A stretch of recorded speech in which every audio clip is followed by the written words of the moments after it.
Mak, si Ustaz, Mak. Mana kita lari? Peduli kalau nak. Dia orang sebelah rumah kita juga. Bukan dia jauh. Apa salahnya dia tengok, nak?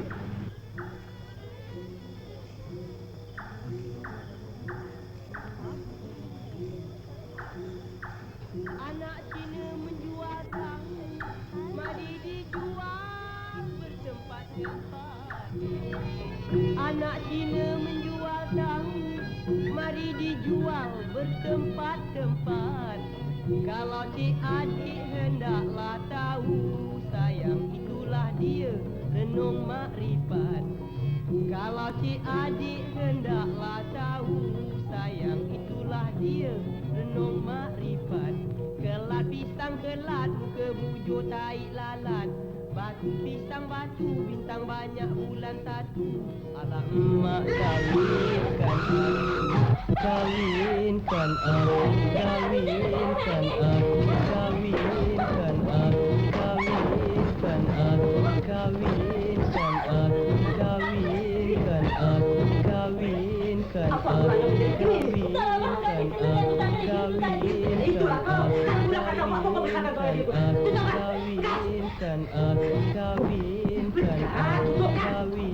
kawinkan kawinkan aku. Bawa budak ke dalam. Lekas.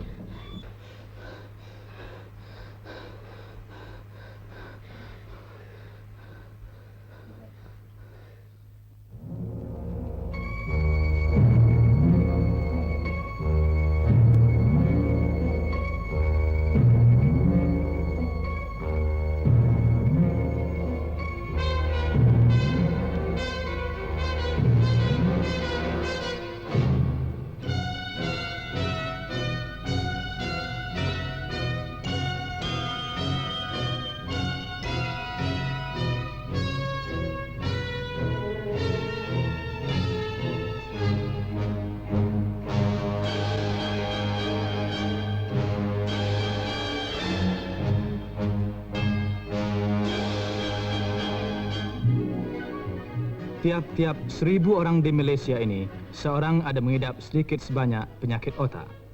Di rumah sakit otak Johor ini, lebih 2000 orang masih dirawat.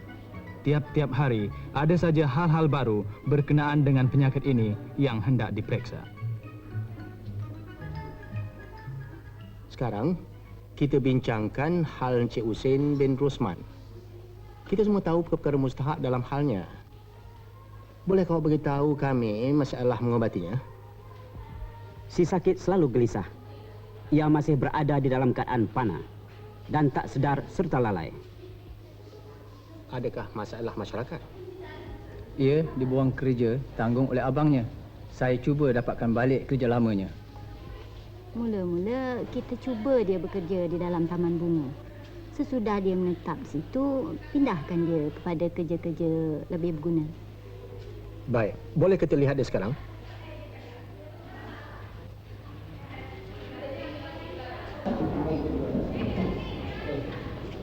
Bagaimana keadaannya di wad pagi ini? Masih susah hati dan kelihatan bingung serta marah.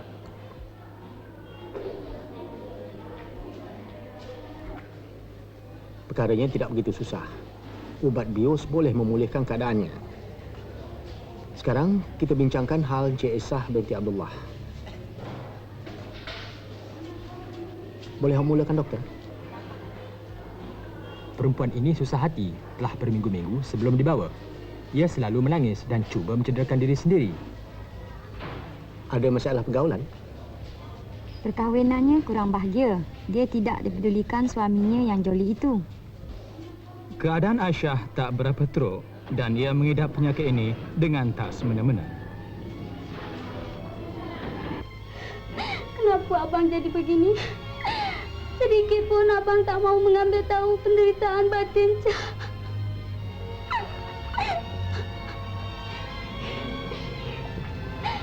Cah malu nak berhutang. Cah tak sanggup menanggung segala perkara.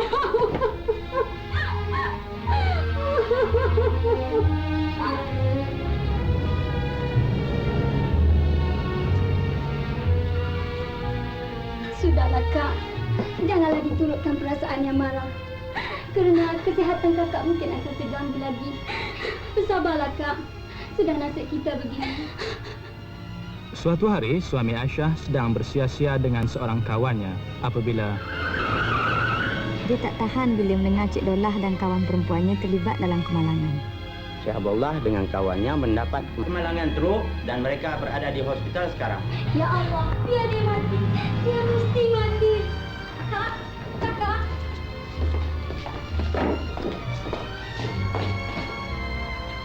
Kakak, kakak. Kenapa ni, Kak? Kakak, kakak. Aku tahu asal usul kau. Pergilah kau dari sini. Jangan lagi kau tunggu. Kalau tidak, musnah kau daripada muka bumi. Kalau sekiranya engkau tak pergi. dalam kebanyakan keadaan yang demikian, mereka menggunakan dukun-dukun dan bomo-bomo untuk mengubatinya, tetapi jarang berjaya. Apabila gagal, rawatan doktor barulah diperlukan. Aisyah bernasib baik kerana mendapat rawatan doktor dengan segera dan ia dinasihatkan supaya dirawat di rumah sakit otak.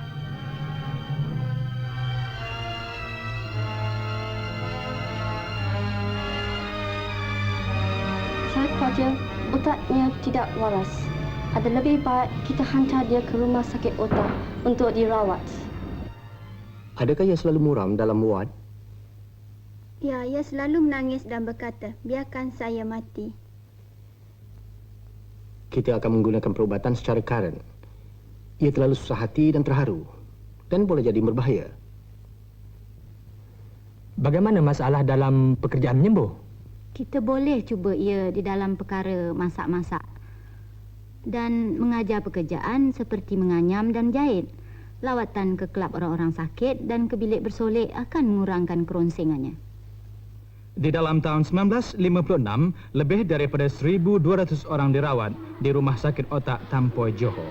Di hujung tahun itu, bilangan orang-orang sakit itu meningkat tinggi lagi sehingga lebih daripada 2,100 orang.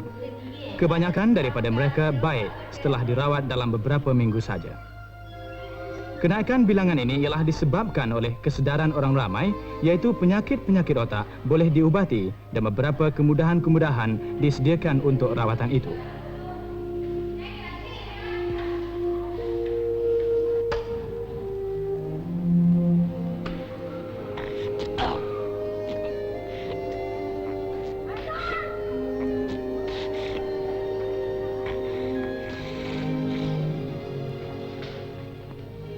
Orang-orang sakit ini dirawat terus selepas mereka masuk dan diperiksa. Tiap-tiap orang, laki-laki atau perempuan, dirawat berasingan. Kebanyakan daripada orang-orang sakit ini mengidap penyakit jiwa. 90% daripada mereka menghidapi penyakit skizofrenia atau hilang fikiran. Analisa-analisa yang ditetapkan dalam suatu jangka masa menunjukkan 27.5% sembuh dalam sebulan. 48.5% sembuh dalam 2 bulan, 64.5% sembuh 6 bulan. Cuma 9.5% masih tinggal di rumah sakit itu hingga akhir tahun.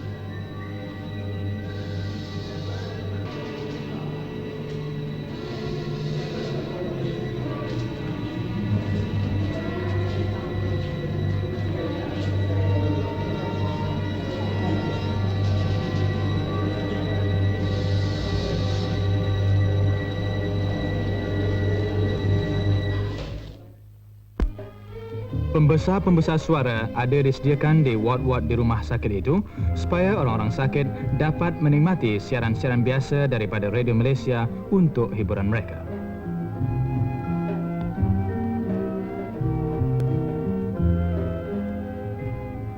Aisyah pula suka bersolek. Di bilik solek hospital itu, Aisyah dapat segala-gala alat bersolek yang dikehendakinya.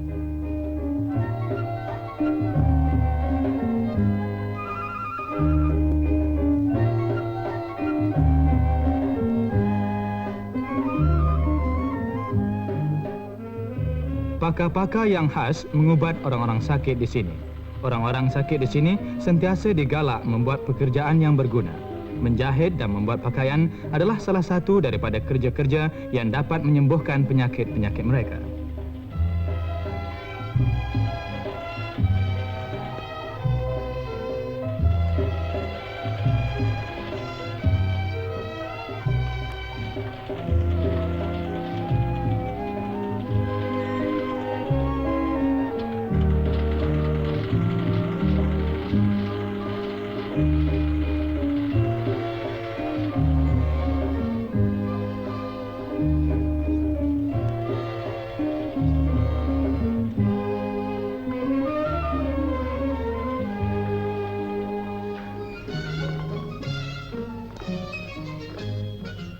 Rawatan Husein, sekalipun baru seminggu, nampaknya memberi kesan.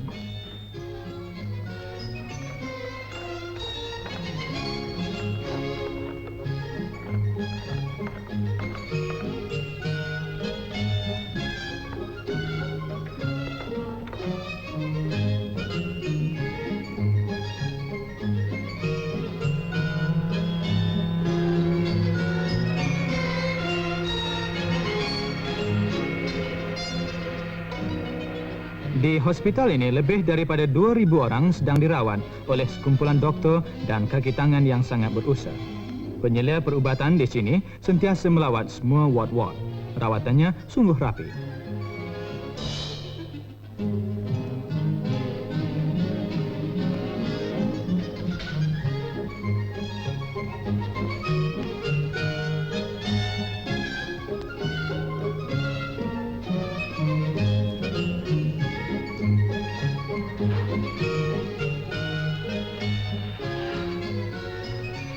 Kedai gunting ini dikelolakan oleh kaki tangan hospital itu dan kadang-kadang oleh orang-orang sakit itu sendiri.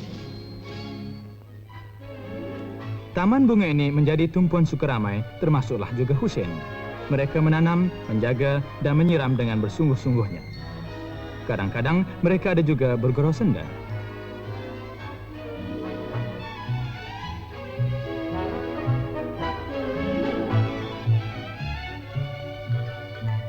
Pokok-pokok bunga ini dijual kepada orang ramai dan hasilnya digunakan untuk membesarkan taman bunga itu lagi dan untuk kemudahan-kemudahan orang-orang sakit itu. Bercucuk tanam adalah satu cara untuk menghilangkan bosan yang kerap kali berlaku pada orang-orang sakit di situ.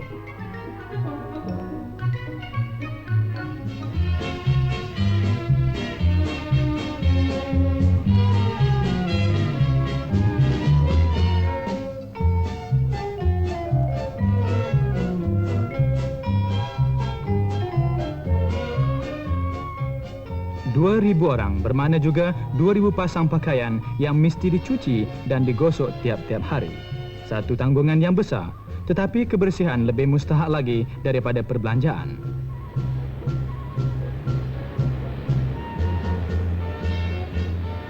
Orang-orang sakit di situ sedia menolong di dalam urusan ini tiap-tiap hari.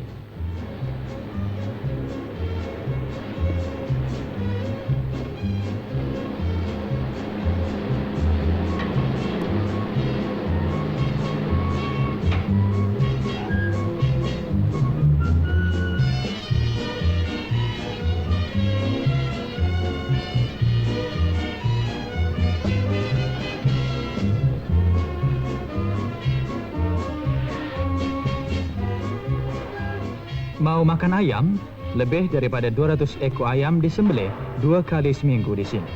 Ya, Cik Puan ni tak sabar menunggu lagi dan lihatlah gaya ia memotong ayam itu.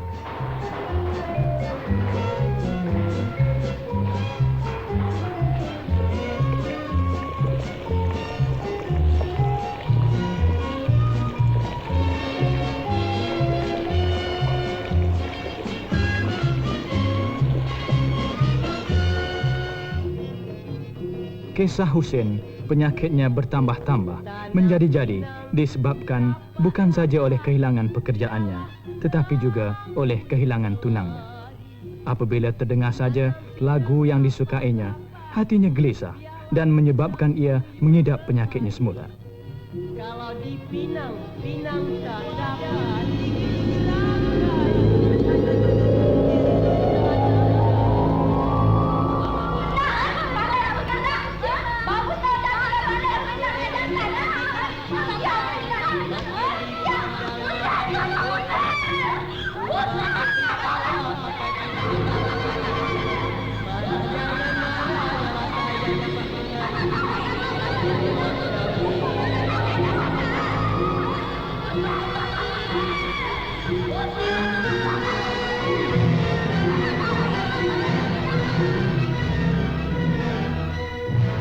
Di dalam keadaan demikian, Husein boleh menjadi perampus dan berbahaya kepada orang lain atau kepada dirinya sendiri. Langkah-langkah dan tindakan keselamatan diambil supaya ia tidak melarat lagi.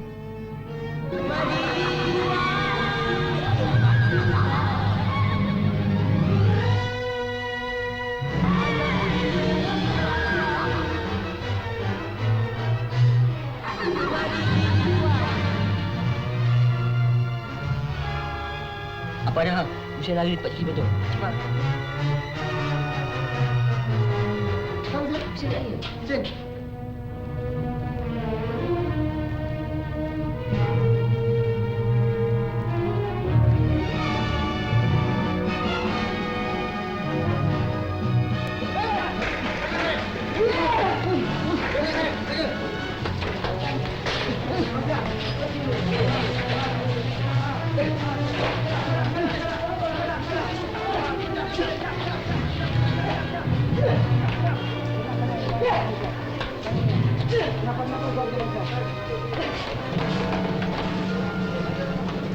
Jangan masuk dulu.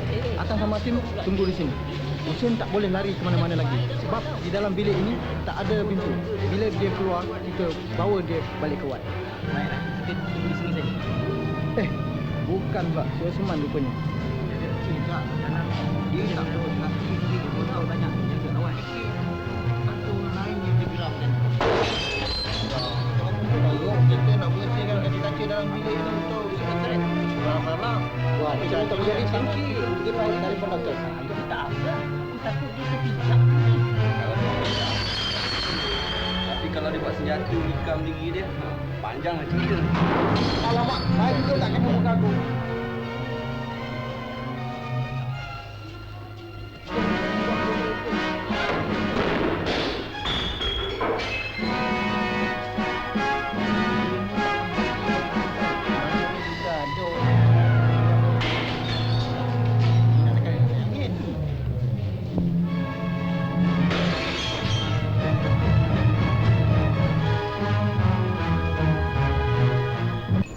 Hussein, dengar sini. Saya kawan awak. Jangan baling botol-botol itu lagi. Nanti saya masuk, Hussein boleh beritahu apa susah. Untuk meredakan Hussein daripada penyakitnya itu, doktor yang merawatnya mestilah faham dengan keadaannya. Kesabaran dan ketabahan hatinya sendirilah yang menenangkan Hussein. Nanti awak baik, awak boleh keluar dan jumpa dengan gadis-gadis lain. Yang dulu itu lupakan saja. Sekarang senangkan diri. Paham? Saya punya cakap Hussein. Memang saya punya kerja tolong orang macam Hussein. Sekarang jangan takut. Saya boleh tolong Hussein. Begitu baik Hussein. Memang saya punya kerja tolong orang macam Hussein.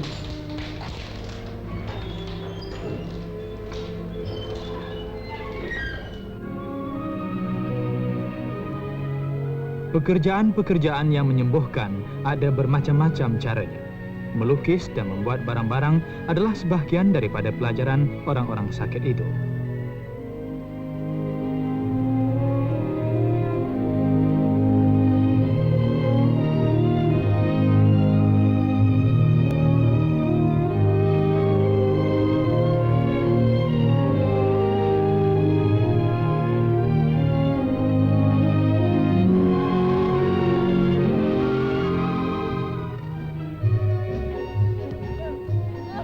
Kebanyakan daripada orang-orang sakit itu suka bermain di luar dan banyak digalakkan bermain bola jaring dan bola sepak. Kona, tenang. Ambil terus. Betul.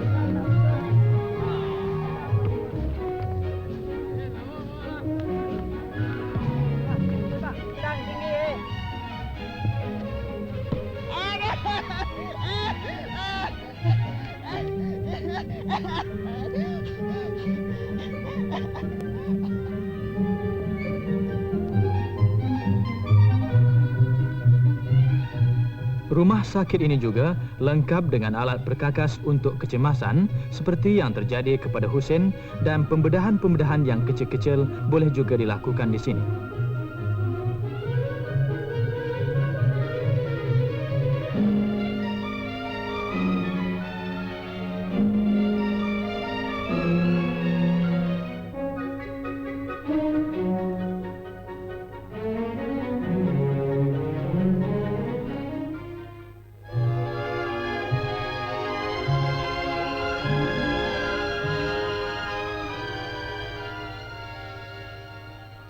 Rumah sakit otak ini selalu dilawati oleh ahli-ahli lembaganya.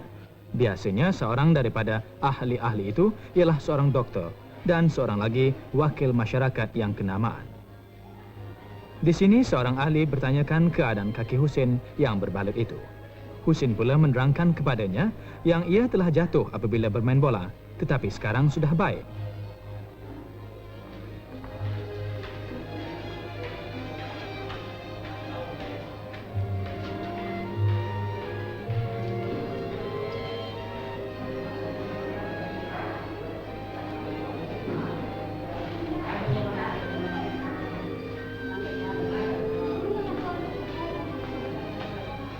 Di dalam lawatan itu, mereka juga menemui orang-orang wanita yang sakit di tempat masak-memasak. Di sini mereka diajar membuat kuih secara baru.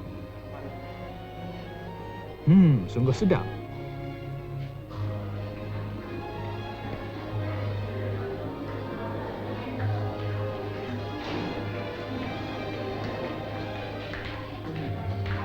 Menjaga dan merawat 2,000 orang-orang sakit adalah mengambil satu masa yang panjang dan tiada sesaat pun yang terbuang. Perbincangan-perbincangan di antara doktor-doktor dan pakar-pakar perubatan selalu diadakan untuk mengkaji keadaan orang-orang sakit itu. Sekarang, kita membincangkan kejayaan Husin dan Esa. Boleh kau mulakan, doktor? Sebenarnya, Husin berjaya dengan perubatannya. Ia tidak lagi meradang dan mengamuk. Ia mengambil bahagian dalam serba permainan dan catatannya baik belaka. Husin mengikut catatannya adalah beransur sembuh dan dapat mensesuaikan dirinya sendiri dalam masyarakat.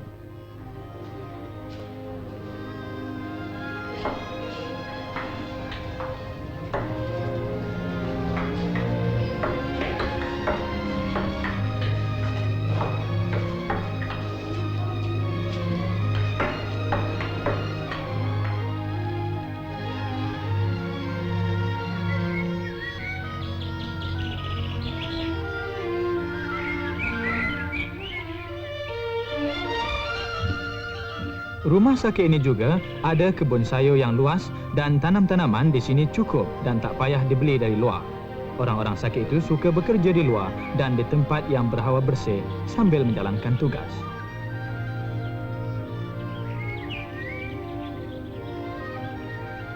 Bagus. Bagaimana hal Esa?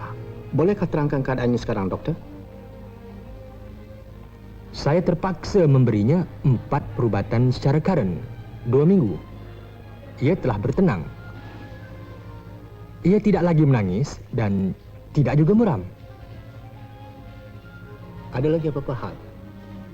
Aisyah telah dapat menyesuaikan dirinya dalam mempelajari pekerjaan-pekerjaan. Ia mengambil bahagian dalam perusahaan-perusahaan dan suka menjahit. Ia suka sangat lukis-melukis dan menunjukkan kecenderungannya di sini.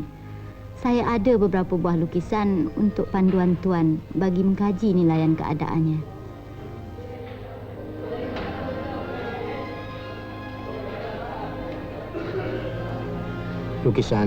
Lukisan ini sangat menarik. Ia telah berjaya, bukan? Saya fikir dia boleh keluar dari rumah sakit ini selepas tamasya sokan. Tapi saya ingin menemuinya lagi sekali sebelum itu. Saya fikir itulah saja untuk hari ini. Terima kasih.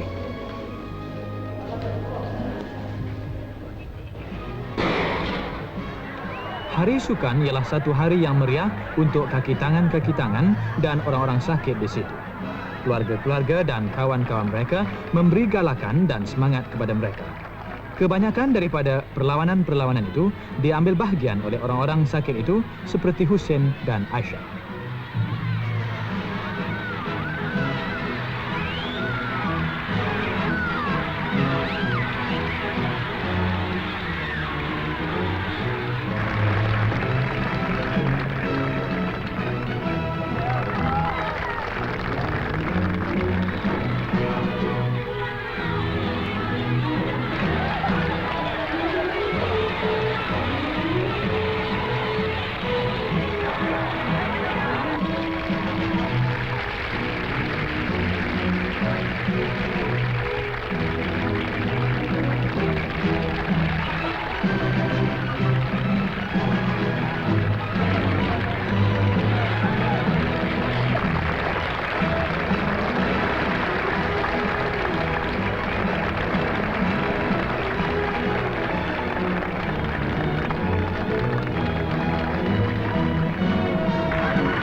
Silakan duduk.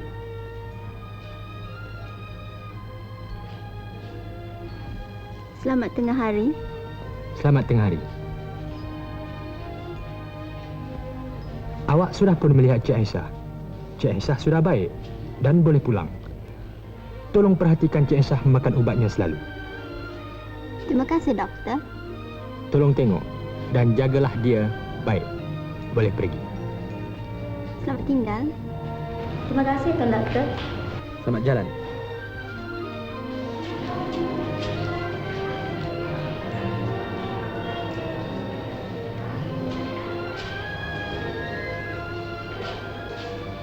Aisyah telah baik daripada penyakitnya. Adiknya Nolia datang mengambilnya pulang. Seorang penjaga pergaulan masyarakat dan seorang jururawat mengiringi mereka. Ini adalah satu saat yang gilang gemilang kepada Aisyah. Cik Nolia tak payah bimbangkan dia. Dia telah baik semula sekarang. Saya akan merawatnya. Terima kasih.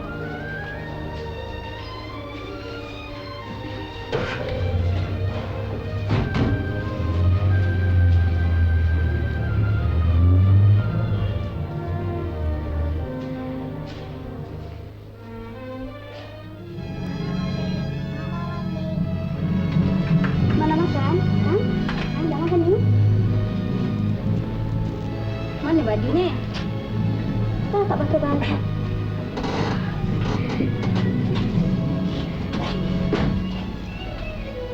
Mari kita masuk kan? Ni. Makcik.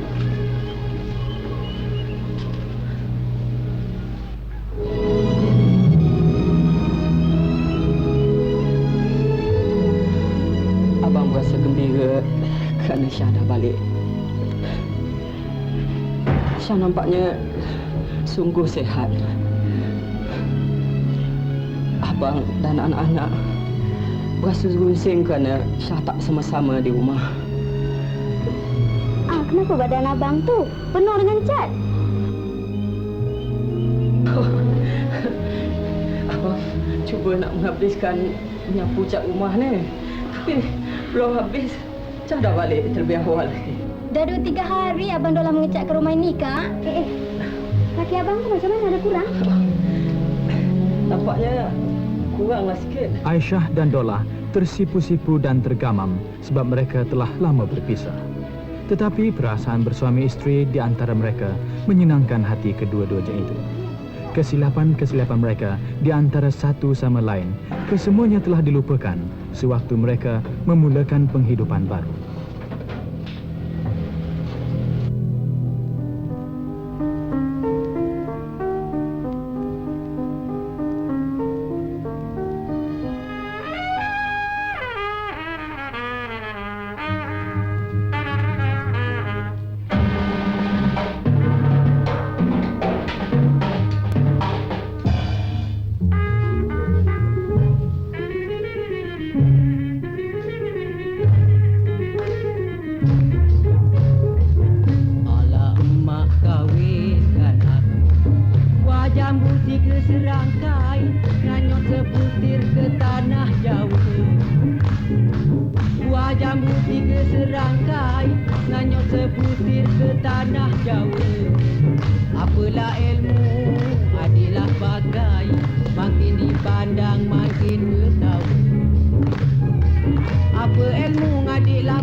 mari diracik ngencela umat. Biar senang kuyuh berlari, mari digacik ngencela umat. Apalah guna dibawa lari, nama baik jangan dicemar. Apa guna dibawa lari, nama baik jangan dicemar. Bakul kalau berat pikul, wajib kue wajib kalau berat tetap balik. Damain adik beradik.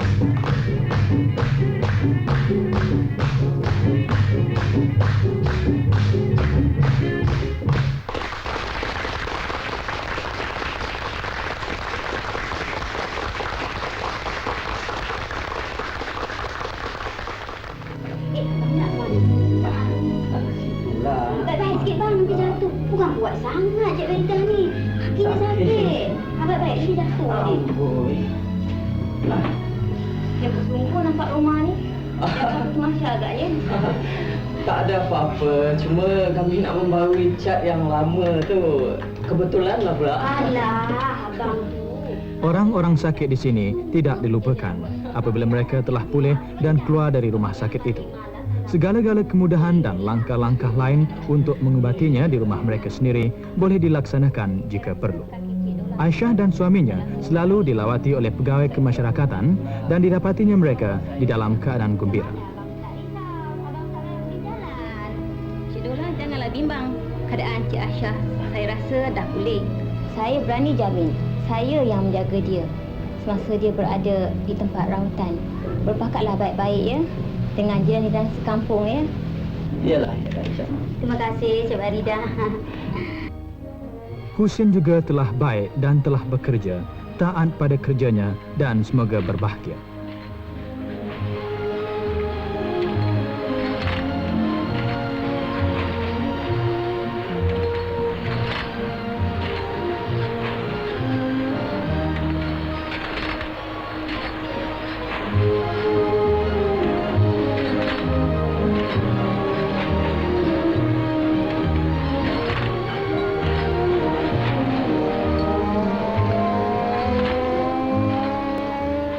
Intan, jiran Husin dulu, sekarang tidak takut padanya lagi dan menerimanya sebagai seorang kawan baru yang baik budi bahasanya.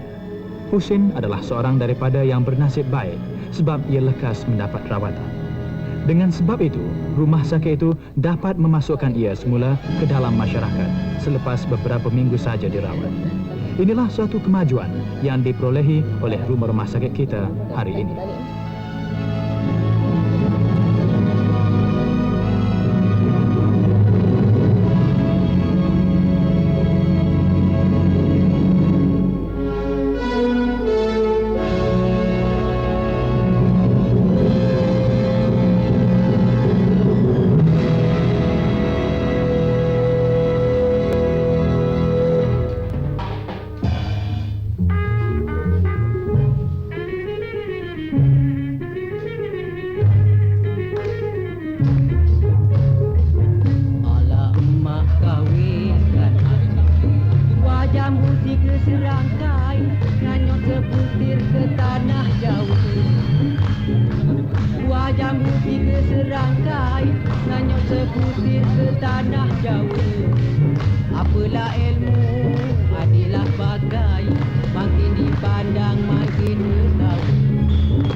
Jangan marah